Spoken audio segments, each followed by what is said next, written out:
विशिष्ट प्रतिरोध या वैद्युत प्रतिरोधकता, या आपके बुक में लिखा होगा सिंपल प्रतिरोधकता भी लिखा होगा। हम जानते हैं किसी चालक के सिरों पर अगर वोल्टेज आरोपित किया जाता है तो विभवांतर आरोपित करने के कारण उसमें क्या होता है, वैद्युत क्षेत्र क्या होता है, उत्पन्न होता है। चालक पर वैद्युत विभवांतर आरोपित करेंगे तो वह उसके अंदर एक वैद्युत क्षेत्र उत्पन्न हो जाता है। अब जब वैद्युत क्षेत्र उत्पन्न होता है तो आप जानते हैं आवेश प्रवाहित होने लगता है। आवेश वैद्युत बल लगेगा, आवेश पर बल लगेगा तो आवेश प्रवाहित होगा। आवेश प्रवाह की दर को क्या कहते हैं, विद्युत धारा।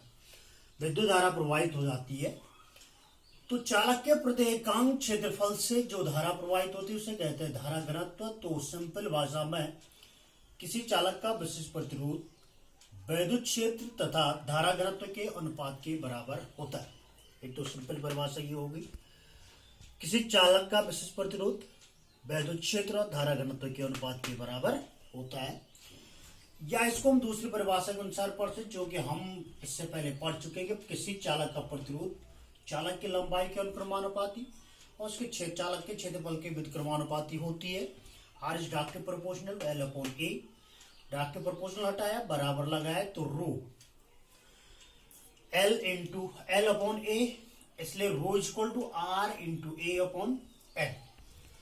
आर का मात्रक ओम, ए का मात्रक मीटर स्क्वायर और बटे एल का मात्रक मीटर। एक एक मीटर कट जाएगा तो इसका मात्रक बच जाएगा आपके पास ओम मीटर। इसकी आप परिभाषा इस तरह से लिख सकते हैं आप, यदि if L equal to 1 metre, A equal to 1 metre square, तो रो इक्वल टू क्या हो जाएगा आर। अर्थात किसी चालक का विशिष्ट प्रतिरोध 1 मीटर लंबे तथा 1 मीटर स्क्वायर क्षेत्रफल वाले चालक के प्रतिरोध के बराबर होता है। किसी चालक का विशिष्ट प्रतिरोध 1 मीटर लंबे तथा 1 मीटर स्क्वायर क्षेत्रफल वाले चालक के प्रतिरोध के बराबर होता है। ठीक है, तो रो इक्वल टू हो जाएगा आर। आपने क्या करना है, आर की विमा और रो की विमा फाइंड करनी है, ज्ञात करना आपने। आर की विमा और रो की विमा केवल लिखनी नहीं है, ज्ञात करनी है। अगला टॉपिक लिखा है मैंने वैद्युत चालकता। तो जी कैपिटल जी से डिनोट करता है, जी इक्वल टू 1 अपॉन आर। अर्थात वैद्युत प्रतिरोध के व्युत्क्रम को कहते हैं वैद्युत चालकता। प्रतिरोध का मात्रक ओम, तो 1 upon ohm equal to ohm inverse, या इसको लिखते हैं मो, MHO मो। इस प्रकार विशिष्ट चालकता, विशिष्ट चालकता को डिनोट करता है सिग्मा से, small sigma equal to 1 upon rho. अर्थात विशिष्ट प्रतिरोध के व्युत्क्रम को कहते हैं विशिष्ट चालकता। विशिष्ट प्रतिरोध का मात्रक ओम मीटर, तो विशिष्ट चालकता का मात्रक ohm inverse metre inverse. Ohm inverse equal to क्या लिखते हैं मो, तो इसका मात्रक हो जाएगा मो पर मीटर। समझ रहे हैं। अब आपको पूछ दिया जाएगा कि प्रतिरोध, विशिष्ट प्रतिरोध पर ताप का क्या प्रभाव पड़ता है। तो प्रतिरोध पर ताप का प्रभाव हम एक सूत्र जानते हैं, कक्षा 11 में भी आपने पढ़ा है, R T equal to R zero into 1 plus alpha T. R T का मतलब टी डिग्री सेंटीग्रेड पर प्रतिरोध, आर जीरो का मतलब 0 डिग्री सेंटीग्रेड पर प्रतिरोध, 1 प्लस एल्फा प्रतिरोध ताप गुणांक, और टी का मतलब टेम्परेचर।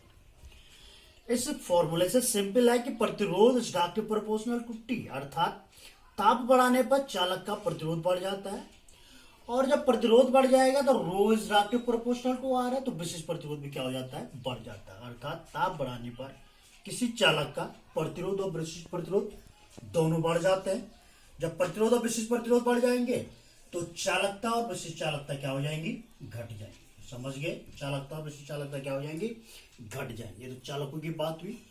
लेकिन अगर अर्धचालकों के लिए आपको पूछ दिया गया तो अर्धचालक क्या होता है। अर्धचालक इसलिए कहा जाता है कि अर्धचालक ऐसे पदार्थों में क्या होता है कि जब आप ताप लगाते हैं या ताप के कारण उनमें मुक्त इलेक्ट्रॉनों की संख्या बढ़ जाती है।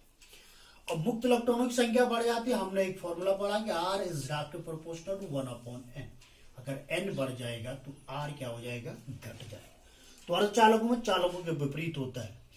ताप बढ़ाने पर मुक्त इलेक्ट्रॉनों की संख्या बढ़ जाती है, इसलिए उन अर्धचालकों का प्रतिरोध क्या हो जाता है, घट जाता है। प्रतिरोध घट जाएगा तो विशिष्ट प्रतिरोध भी घट जाता है, और विशिष्ट प्रतिरोध घट जाएगा तो चालकता क्या हो जाती है, बढ़ जाती है। किसकी, अर्धचालकों की। कब, जब ताप बढ़ाते हैं, इसलिए वो अर्धचालक होते हैं। उसमें विक्षोभ के कारण या उत्ताप के कारण उसमें क्या होता है, अर्धचालक पदार्थों में इलेक्ट्रॉन क्या होते हैं, मुक्त होते हैं, लेकिन बहुत ज्यादा मुक्त नहीं होते हैं। अचालकों से ज्यादा होते हैं और चालकों से कम, इसलिए वो क्या होते हैं, अर्धचालक। ठीक है, ओके।